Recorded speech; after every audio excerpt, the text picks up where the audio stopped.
జై శ్రీమన్నారాయణ. పరమాత్మకు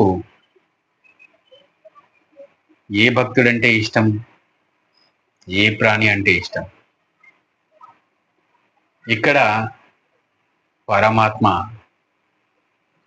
ఏ విధంగా ఒక ప్రాణిని చూస్తాడు అంటే, ఒక సిచ్యువేషన్ మనము ఊహించుకుందాం. ఒక క్లాస్ లోపల 40 మంది స్టూడెంట్స్ ఉన్నారనుకోండి. ఆ 40 మంది స్టూడెంట్స్ని క్లాస్ టీచర్ భేదభావంతో చూస్తుందా? చూడదు. అందరినీ సమానమైన దృష్టితోటే, అందరికీ సమానమైన విద్యను అందిస్తుంది. అదేవిధంగా పరమాత్మ కూడా ఈ ప్రపంచంలో అన్ని ప్రాణికోట్లను,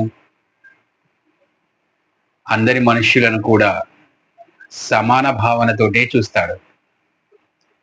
ఏ విధంగానైతే ఒక క్లాస్ లోపల పిల్లలను ఒక ఉపాధ్యాయుడు లేక టీచర్ సమాన దృష్టితో చూస్తుందో, అయితే ఇక్కడ ఆ క్లాస్లో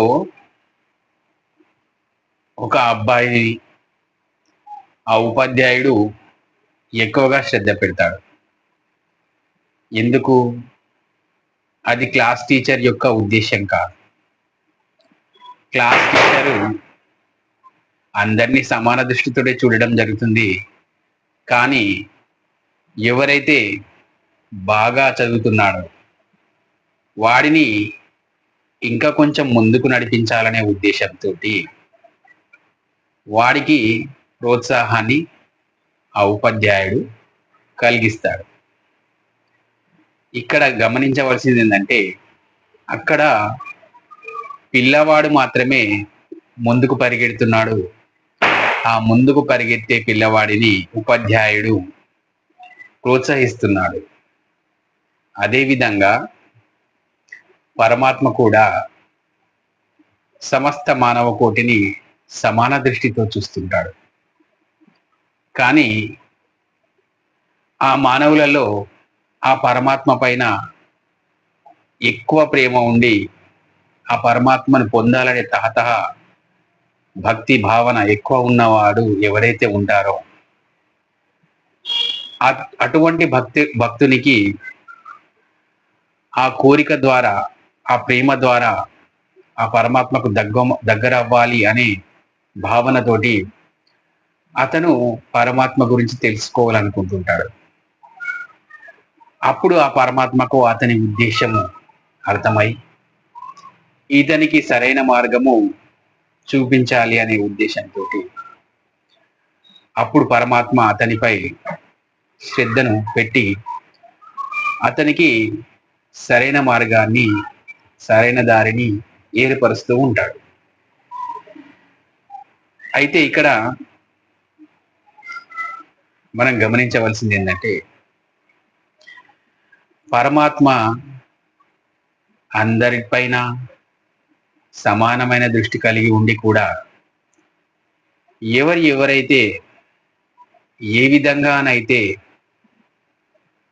తమ కర్మల ద్వారా, తమ శ్రద్ధ ద్వారా ముందడుగు వేస్తుంటారో వారిని ప్రోత్సహించడానికి వారికి తగిన ఫలితాలను అందిస్తూ ఉంటారు. కాబట్టి ముముక్షులు తెలుసుకోవాల్సింది ఏంటంటే, మనము ఎంత ఎక్కువ శ్రద్ధ పెడితే ఆ పరమాత్మ మనకు అంతటి అవకాశాలను కలిగిస్తూ ఉంటాడు, మనపైన దృష్టి సారిస్తాడు. అందుకే మనము ఎక్కువ శ్రద్ధ పెట్టాలి, ఎక్కువగా ఆ పరమాత్మ పైన భావన కలిగి ఉండాలి. శ్రద్ధావాన్ లభతే జ్ఞానం అనే ఒక నానుడి ప్రకారం శ్రద్ధ ఎంత ఎక్కువ ఉంటే అంతటి జ్ఞానాన్ని పొందగలం. జ్ఞానం అంటే ఏమిటి? పరమాత్మను తెలుసుకోవడం. మనం శ్రద్ధ ఎంత ఎక్కువ పెడితే పరమాత్మ గురించి అంత ఎక్కువ మనకు తెలుస్తుంది. పరమాత్మ అనేవాడు ఎప్పుడు ఎల్లప్పుడూ యథావిధిగా నిశ్చలంగా అలాగే ఉంటాడు. తెలుసుకోవాల్సింది మనము, తెలియనిది మనకు. అయితే కొంతమంది భక్తులు మరి అందరినీ సమాన దృష్టితో చూసేవాడు ఎందుకు కష్టాలను ఇస్తుంటాడు, ఎందుకు సుఖాలను ఇస్తుంటాడు అని ఒక ప్రశ్న. ఈ జీవితం అనేది ఎప్పుడు కూడా అన్నింటి యొక్క కలయిక. కష్టమైన, సుఖమైన, బాధైన, సంతోషమైన, విచారమైన ఎటువంటి అయినా కూడా ఇవన్నీ కూడా మన జీవితంలో ఒక భాగమే. వీటన్నిటినీ తట్టుకొని నా వైపు నడుస్తాడా లేడా అని తెలుసుకోవడానికి పరమాత్మ వారి కర్మలను అనుసరించే మనకు కొన్ని పరీక్షలను నిర్వహించడం జరుగుతుంది. ఏ విధంగానైతే విద్యార్థులందరిలో ఎవరు ఉత్తమమైన వారు, ఎవరు శ్రేష్టమైన వారు అని తెలుసుకోవడానికి ఆ ఉపాధ్యాయుడు ఒక పరీక్షను నిర్వహించి ఎవరికి ఫస్ట్ ర్యాంక్ వచ్చింది, ఎవరికి సెకండ్ ర్యాంక్ వచ్చింది, ఎవరికి థర్డ్ ర్యాంక్ వచ్చిందని నిర్ధారించుకుంటాడో అదేవిధంగా పరమాత్మ కూడా తన యొక్క పుత్రులైన మనుష్యులలో ఎవరు ఏ స్థానంలో ఉన్నారు, ఎవరిలో ఎంత భక్తి ఉంది అనేది తెలుసుకోవడానికి కొన్ని కర్మానుసారంగానే వారికి కొన్ని కష్టాలను, సమస్యలను అప్పుడప్పుడు రావడం జరుగుతుంది. అది కూడా కర్మ ఫలితం కాదు, కర్మ ఫలితం ద్వారానే. అప్పుడు ఆ కర్మలను అనుసరించి, అతను పడుతున్న కష్టాలను అనుసరించి పరమాత్మపై ఉన్న భావన, పరమాత్మపై ఉన్న నమ్మకాన్ని ఎప్పుడైతే కోల్పోకుండా ఉంటాడో అప్పుడు ఆ పరమాత్మ అనుకుంటాడు, ఇతని యొక్క మనస్సు లోపల నా పైన దృఢమైన నిశ్చయం ఉంది, దృఢమైన ప్రేమ ఉంది, దృఢమైన భక్తి ఉంది, కాబట్టి ఇతనికి నేను తప్పకుండా ప్రోత్సాహాన్ని కలిగించాలి, ఇతనికి తప్పకుండా జ్ఞాన మార్గాన్ని ఏర్పరచాలి అని పరమాత్మ యొక్క సంపూర్ణ జ్ఞానాన్ని అందించడానికి ఆ యొక్క భక్తునికి సర్వ విధాల పరమాత్మ మార్గాన్ని ఏర్పరుస్తూ ఉంటాడు. అయితే కొంతమంది భక్తులు మరొక విధంగా కూడా అనుకుంటూ ఉంటారు. కొంతమంది లక్షలలో, కొంతమంది కోట్లల్లో కానుకలను ఇస్తూ ఉంటారు. వారు శ్రేష్టమైన వారా? మన దగ్గర ఎటువంటి కానుకలు ఇవ్వడానికి, లేకుంటే ఎటువంటి యజ్ఞయాగాదులు చేయడానికి మన దగ్గర అంతగా డబ్బు, ధనం లేదు అని అనుకుంటూ ఉంటారు. పరమాత్మ ఎప్పుడు కూడా కానుకలను, డబ్బును కొలమానంగా తీసుకోడు. పరమాత్మ కేవలం పరోపకారాన్ని కొలమానంగా తీసుకుంటాడు. అదే సర్వమానవ సౌభ్రాతృత్వం, మన ధర్మం యొక్క మూలమైన సిద్ధాంతం. అందరు మనుష్యులు కూడా నా సోదరులు అనే భావనతో మనము వారందరికీ సహాయం చేయాలి. ఎక్కడైతే నీ యొక్క సహాయము ఎక్కువగా అవసరం ఉందో, ఎప్పుడైతే సహాయం ఎక్కువగా అవసరం పడుతుందో అటువంటి సందర్భంలో నువ్వు ఆ సందర్భానికి తగినట్టుగా నీ సహాయాన్ని, నీ పరోపకారాన్ని అందించినప్పుడు పరమాత్మ చాలా సంతోషించి నీ యొక్క ఆ అమూల్యమైన అదే కానుకగా తీసుకొని, నీ పరోపకారాన్నే కానుకగా తీసుకొని నీకు తప్పకుండా మంచిని కలుగజేస్తాడు. అదే మన యొక్క ధర్మం యొక్క ప్రముఖమైన సిద్ధాంతం. పరోపకారం ఇదం శరీరం.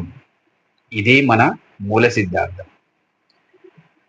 ఇప్పుడున్న తల్లిదండ్రులు చాలామంది కూడా తమ పిల్లలకు హ్యాపీగా జాలీగా గడపండి, లైఫ్ని ఎంజాయ్ చేయండి అని చెప్తారు. కానీ మన సిద్ధాంతము మన జీవితాన్ని సంతృప్తిగా గడపండి అని చెప్తుంది. సంతృప్తికి, సంతోషానికి, ఆనందానికి చాలా తేడా ఉంటుంది.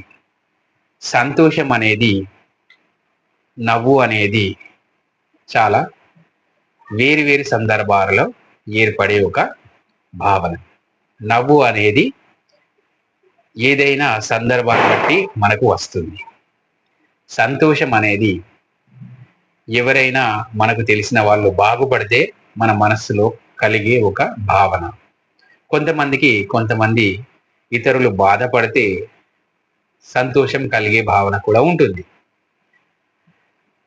ఇక ఆనందం అంటే మన మనస్సు లోపల మనం చేసే కర్మకు మనము ప్రశాంతంగా ఉంటే అది ఆనందంగా ఉండడం. ఇక సంతృప్తి, ఈ సంతృప్తి అనేది ఈ మూడింటి కంటే కూడా చాలా గొప్పనైనది.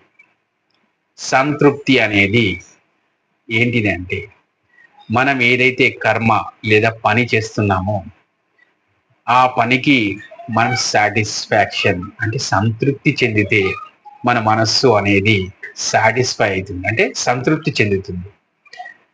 ఇప్పుడు ఒక వ్యక్తికి చాలా అత్యవసరంగా ఒక అవసరం వచ్చింది. నేను అతనికి డబ్బు ఇవ్వలేను, లేకుంటే ఏదో చేయలేను. కానీ నేను నాకు తోచిన ఒక సహాయాన్ని నేను చేయగలను అని నువ్వు చేసినప్పుడు నీ మనసులో కలిగే ప్రతిస్పందన ఏదైతే ఉందో అదే సంతృప్తి. ఈ సంతృప్తి భావన ఎప్పుడైతే నీకు ఎల్లప్పుడూ ఉంటుందో అప్పుడు నీ జీవితము సార్థకత చెందుతుంది. ఆ సంతృప్తి భావనని నిన్ను ఎల్లప్పుడూ నిలబడేలా చేస్తుంది. ఆ సంతృప్తి భావనతోనే నీవు పరోపకారాన్ని ఎప్పుడు చేస్తూ ఉంటే ఆ పరమాత్మ నీకు ఎల్లప్పుడూ నీడగా నీ వెంటే ఉంటాడు. అది మనుష్య రూపంలో ఉంటాడని కాదు, ఏ విధంగానైనా కూడా ఉండవచ్చు. కానీ పరమాత్మ యొక్క ఒక నీడ, ఒక మాయా శక్తి అనేది నీ చుట్టూ ఎప్పుడూ ఉంటుంది. ఎప్పుడైతే నువ్వు పరోపకారార్థం నీ యొక్క కార్యక్రమాలను చేస్తూ ఉంటావు, పనులను చేస్తూ ఉంటావు.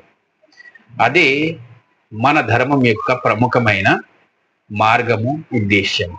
అందుకే ప్రపంచంలోని అన్ని ధర్మాలలోకెల్లా ఉత్తమమైన ధర్మము మన ధర్మమే.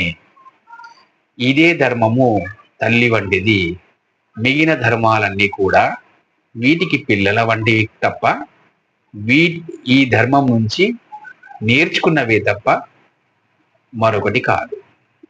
కాబట్టి మనము ఒక తల్లి స్థానంలో ఉండి, ఒక గురువు స్థానంలో ఉండి ప్రపంచానికి మనం మార్గనిర్దేశనం చేస్తున్నాము. ఆ మార్గనిర్దేశం అనేది మన భగవద్గీత ద్వారానే సంభవం అవుతుంది. ఎందుకంటే ఈ ధర్మం యొక్క మూల సిద్ధాంతం, మూల ధర్మం అంతా కూడా పరమాత్మ కేవలము 18 అధ్యాయాల లోపల అన్నీ చెప్పడానికి ప్రయత్నం చేశాడు. ఈ విశాలమైన ధర్మాన్ని చాలా సంక్షిప్తంగా మనకు అర్థమయ్యే విధంగా, మనకు చాలా ఆచరణయోగ్యంగా ఉండేందుకు, మనకు నేర్చుకోవడానికి, భావితరాలకు అందరికీ కూడా ఉపయోగపడే విధంగా ఈ ధర్మాన్ని మనకు అందించాడు పరమాత్మ. అందరికీ జై శ్రీమన్నారాయణ, జై శ్రీకృష్ణ.